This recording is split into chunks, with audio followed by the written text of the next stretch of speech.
This case starts like many others, but quickly spirals into something far more chaotic.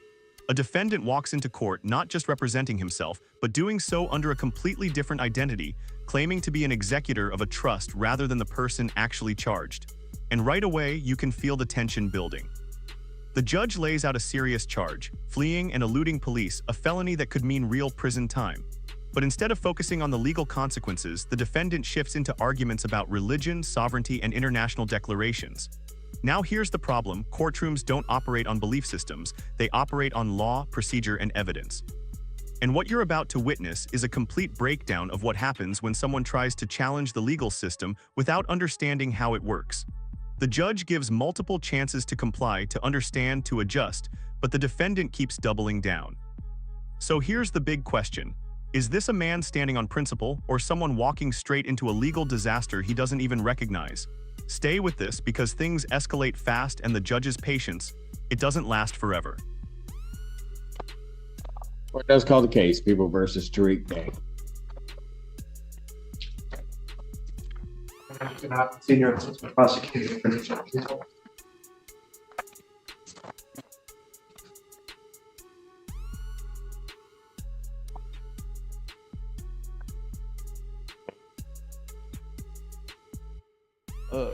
I am Tariq Day, the executor of the Tariq Day Living Trust and the registered owner of the Tariq Day Ex Relatione Kingdom Wilson Estate. Right.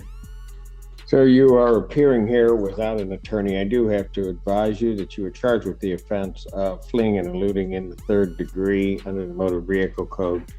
That is a felony punishable by up to 5 years incarceration and/or a $1,000 fine plus court costs. Additionally, the Secretary of State could suspend your driving privileges for up to a year. Do you understand that, sir? I comprehend. Do you understand?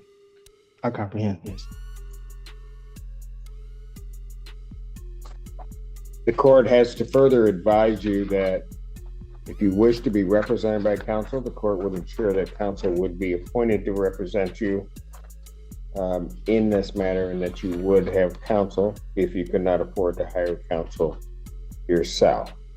I also wish to advise you that the court would be treating you the same as it would the people in this case. There are certain dangers to representing yourself in this matter, in that you will be required to abide by the Michigan court rules, the Michigan rules of evidence, and all of the cases and statutory requirements. You understand that? I do not. You do not. What is it about that you do not understand? It's against my religion to adhere or to assimilate to any statutory. Sir, I'm not asking anything about your religion. It is irrelevant to me. I am indicating that in this proceeding, you will be required to abide by the rules of this court. Do you understand that? I'm having a hard time understanding why or how religion doesn't play a role. How what? How religion does not play a role. Religion does not play a role in what I do or what this court does. There are certain rules of this court established by the legislature and the Michigan Supreme Court regarding how these particular proceedings will be conducted. These proceedings will be conducted in accord with those rules. Do you understand that, sir?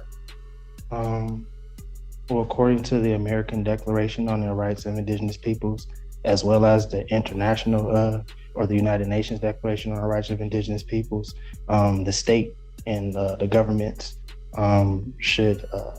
Sir, you have no authority for what you're about to state, because what you're about to state is incorrect. Oh, I am an Indigenous person. No, sir, what you're about to state is incorrect.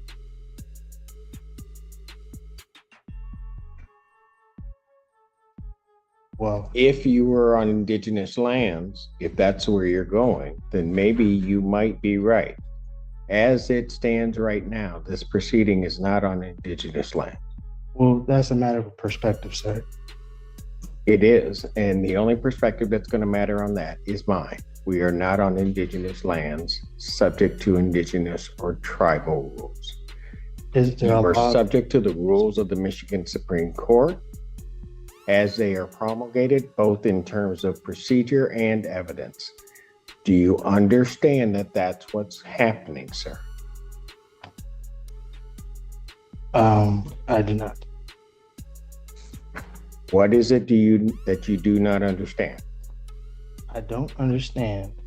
Because I'm going to tell you something, sir. If you are unable to establish or understand what I'm saying, and go through this with you again, I have to assume that there may be some reason why you don't understand. This court will take precautions to protect your rights, and I will be sending you for a competency evaluation to make sure that you are competent to stand trial and to stand in these proceedings. Well, I would agree to a competency if the prosecution as well as the court and the officers agree to take a competency. That's not the way it works. You don't get to make the rules. I'm not. I'm ordering a competency. I'm not making. Defendant is ordered for a forensic evaluation. I will set a competency hearing in this matter for July 25th, 2024. At what time? At 9 a.m. Now, sir, I'm going to ask you this. Yes, sir. Because it's going to depend on where you may be staying for a period of time.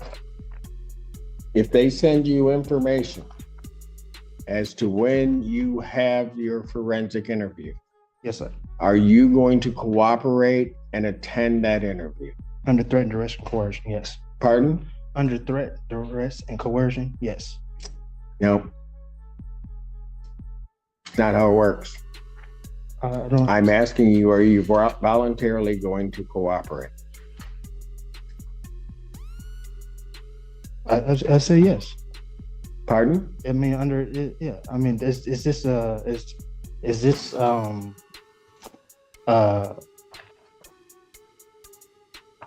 what are, excuse me, what are you relaying to in regard? What are you insinuating in regards to where I will stay for a time?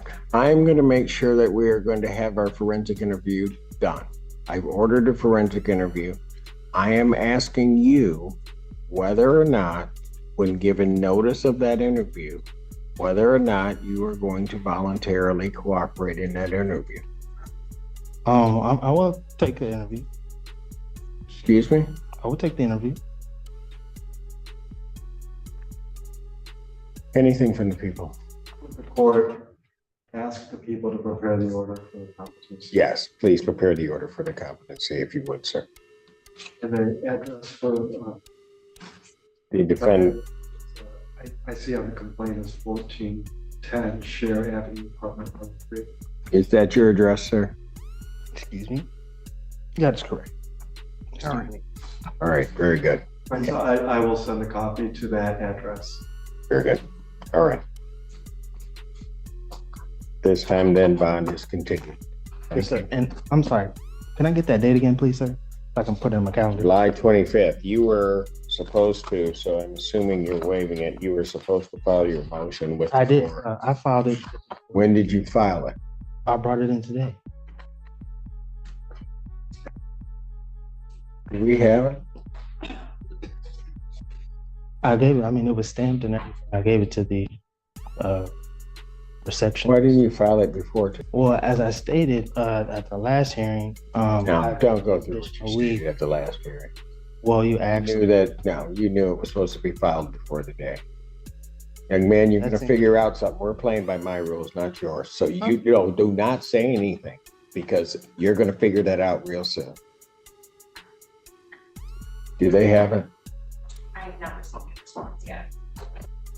Since I'm sending in for a competency, I can't hear that. I can't hear his motion in any event. So I won't hear his motion at this time. He'll have to refile it timely if he's determined to be competent. So I'll have his bond continue. He can go. What? I didn't get the last part that you said. The bond continued and what? I said you can go. Oh, okay. No problem. Every sovereign citizen case we have looked at so far has followed a similar pattern. Someone uses legal-sounding arguments to try to escape the court's jurisdiction. But this case takes things to a completely different level, because this defendant did not just challenge the court's authority. He challenged its reality. He walked in claiming to be not the person charged, but the executive of a living trust. He raised religion as a legal defense. He invoked the United Nations Declaration on the Rights of Indigenous Peoples. And when the judge could not get a single coherent answer from him, the court did something none of the others had done. It ordered a competency evaluation. The charge itself was serious. Tariq Days was facing fleeing and eluding police in the third degree, a felony under Michigan's Motor Vehicle Code, carrying up to 5 years in prison, a $1,000 fine, and a potential 1-year suspension of driving privileges. The judge explained every single one of these consequences clearly and carefully. When she asked if he understood, the defendant said, and this is a direct quote, "I comprehend." Not, "I understand." Just, "I comprehend." That word choice alone was a signal of what was coming. When the judge advised him of his right to an attorney, he declined. When she explained that he would be required to follow Michigan court rules and rules of evidence, he said he did not understand because, in his words, following legal statutes was against his religion. The judge made her position immediately clear. Religion is irrelevant in a courtroom proceeding. The rules of the Michigan Supreme Court apply regardless of personal belief. But the defendant pressed on. He argued that under the United Nations Declaration on the Rights of Indigenous Peoples, the state had no authority over him. The judge's response was direct and unflinching. This court is not on indigenous lands, and the only perspective that matters on that question is hers.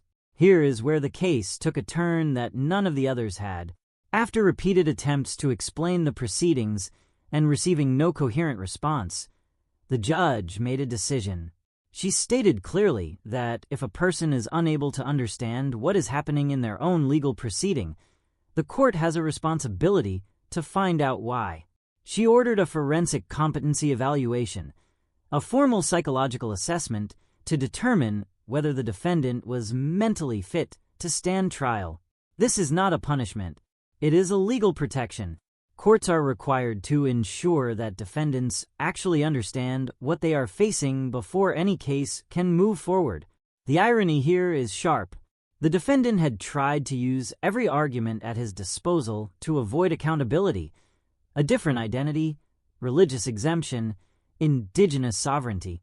And yet, the one thing that actually paused the proceedings was not any of those arguments. It was the judge's genuine uncertainty about whether this man understood what was happening to him at all. His own strategies had made him look less like someone standing on principle and more like someone who needed help. This case is a reminder that courtrooms are not battlegrounds for ideology. They are structured processes designed to protect everyone involved, including the defendant. When someone walks in armed with theories instead of facts, with declarations instead of defenses, they do not just lose their argument. They risk losing control of their own case entirely. And sometimes, the system's response is not contempt or a fine. Sometimes it is simply, let us find out if you are okay first.